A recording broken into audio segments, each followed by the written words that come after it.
Every gilded cage is built with walls of comfort. The only question is what you're paying for them.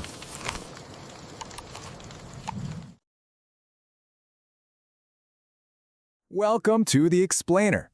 Some books are more than just stories. They're warnings. And today, we're diving into one of the big ones, a book whose ideas are so powerful, they've literally become part of how we talk about the world. We're talking, of course, about George Orwell's 1984. Okay, to really get a handle on this world, you've got to start right here, with these three slogans. They're everywhere in the story, plastered on the Ministry of Truth, and they are the bedrock of the ruling party's power. I mean, think about them. They're designed to just break your brain, right? To stop you from thinking critically before you even start. It's the perfect way to introduce a society where lies aren't just something people tell, they're the very air you breathe. So, how do we explore this dystopia? We see it all through the eyes of one man, Winston Smith. Now, on the outside, Winston is just another guy, a low-ranking party member, doing his job, keeping his head down. But on the inside, he's committing the worst crime imaginable. He remembers. He remembers a time before the party, a past that according to them never even happened, and he's starting to question everything. And it's through his small, personal rebellion that we're going to pull back the curtain and see how this whole terrifying system really works. So, first things first, how does the party actually maintain this iron grip on everyone? Well, their most powerful weapon, their starting point, is their total control over reality itself, and that begins with history. Just let that sink in for a second. Who controls the past controls the future. Who controls the present controls the past. If there's no objective history, no solid record of what actually happened, then how can you ever challenge what you're being told? You can't. The party's version of events becomes the only version. It's not just that the past is altered, as Orwell puts it, it's completely destroyed. And this whole process, it's not some high-level, abstract idea. It's literally Winston's 9-to-5 job. Every single day at the Ministry of Truth, he gets these little slips of paper ordering him to rectify the past. So he rewrites old newspaper articles, he makes people disappear from the record, they become unpersons, and then he takes the original document, the actual proof, and sends it down a memory hole to be incinerated. And just like that, poof, the lie becomes the truth. And what's more, it's always been the truth. Okay, so they've got history locked down. But that's just the beginning. The party's ambition is, well, it's way bigger than that. See, if you can control what's real on the outside, what's the next step? You control what's real on the inside. You go after the mind itself. This leads us to the idea of thought crime. In Oceania, you don't have to actually do anything wrong. Just thinking the wrong thing, having a doubt, a belief that goes against the party line, that's the worst crime you can commit. And the punishment? You get vaporized, just erased from history like you never existed. Winston's first big act of rebellion, his first major thought crime, is when he buys a secret diary and starts writing things down. It's this desperate, tiny act to prove to himself that his own reality still exists. So how do you stop people from even having the wrong thoughts in the first place? Well, the party has a brilliant and honestly terrifying solution. They're inventing a whole new language called Newspeak. The goal is to make thought crime literally impossible. How? By getting rid of words. They're systematically cutting words like freedom or justice right out of the dictionary. And the logic is chilling. I mean, how can you rebel? How can you even think about revolution if you don't have the words to form the concept in your head? And you can really see what this does to language. I mean, a full, detailed sentence gets boiled down to this string of ugly, blunt jargon. It's not about expression anymore. It's about control. They even get rid of a word like bad and replace it with ungood. Because why would you need shades of meaning? Why allow for complex, negative feelings when a simple, robotic opposite does the job and reinforces the party's rigid black and white world? So you might be asking, how does anyone's brain even handle this? How do you live like this?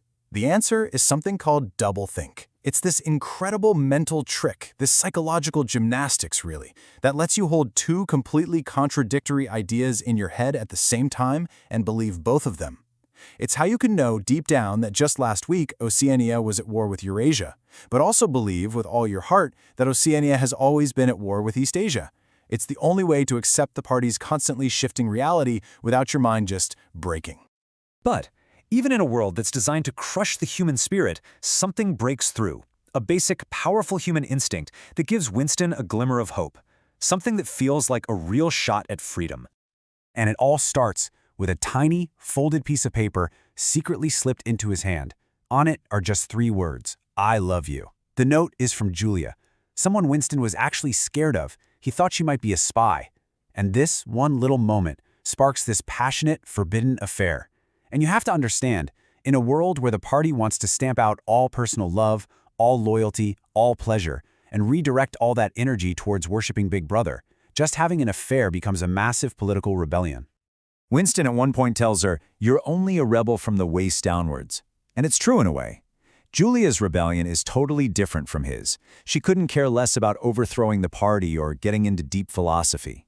She just wants to live. She wants to feel good, to have fun, to carve out this little secret world for herself. She's not breaking the rules to change the world. She's breaking them just so she can enjoy her own life. But of course, a secret rebellion like theirs could never last. It was always a matter of time. And when they're finally caught, Winston is dragged to the one place that everyone dreads, the Ministry of Love. And it's there, in those cold, sterile rooms, that the party finally reveals its true, horrifying purpose. So as he's being interrogated by this high-ranking party member, O'Brien, Winston asks the one question that's been eating at him. He says, "I understand how, I just don't understand why." He gets the mechanics of it, the telescreens, the propaganda, the torture, but he can't wrap his head around the reason. Why? What's the point of all this? Why build this enormous, soul-crushing machine? And the answer O'Brien gives him is maybe the most chilling thing in the entire book. See, unlike other tyrants in history who might say they're doing it for God or for the people or for some glorious future, the party is brutally honest. They're not fooling themselves. O'Brien tells him the party seeks power just for the sake of having power. That's it. It's not a means to an end. Power is the end. Period. This really gets to the core of it all.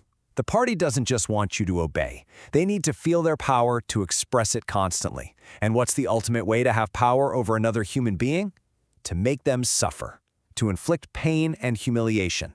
It's a world built not for some grand purpose, but on a foundation of pure, unadulterated cruelty.